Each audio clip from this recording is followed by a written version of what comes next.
Vllaznia ka fituar 0-1 në transfert ndaj Bylisit në Ballsh në ndeshjen e parë çerek finale të Kupës së Shqipërisë. Golin e vetëm të takimit e realizoi Lirim Kastrati nga pika e bardhë e penalltisë në pjesën e parë, penallti e fituar nga Bismarck Charles. Trajneri Edi Martini zgjolli të aktivizojë një formacion të alternuar, duke lënë pushim Malen, Krymin dhe Balejn për t'i ruajtur për sfidën e kampionatit ndaj Elbasanit.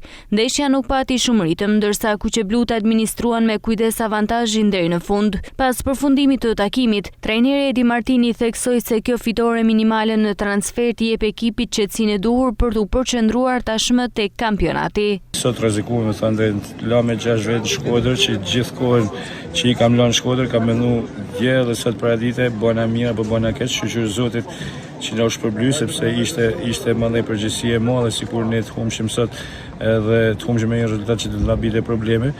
Shqyr Zotit ja dolëm, fitum, kena fitu thash lojën këtu, kemi lënë edhe pak qetësi për lojtarët që kanë luajtur nga kampionatin që i kena lënë stërvitje sot atje, por edhe për ndeshjen e dytë, sepse kampionati vjen e shtrënguar. Ndeshjet bëhen vështira, rivalët tonë kanë ndeshje me kundërshtarët e tyre. Ne jemi disi muaj të qetë, Shqyr Zotit fitum sot 1-0 dhe duhet shohim përpara. Ndërkohë Kevin Dodaj u shpall lojtari i ndeshjes dhe deklaroi se do të jap maksimumin sa herë që jepet mundësia për të kontribuar për vllaznin. Po ndjem shumë i motivuar për minutat që mora.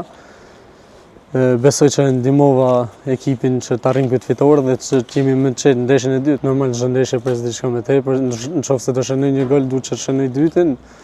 Po ndjem mirë. Kjo është më e rëndësishme. Për kuqeblut, kjo ishte fitoria 8 radhazi në të gjitha kompeticionet, duke konfirmuar momentin pozitiv që po kalon skuadra.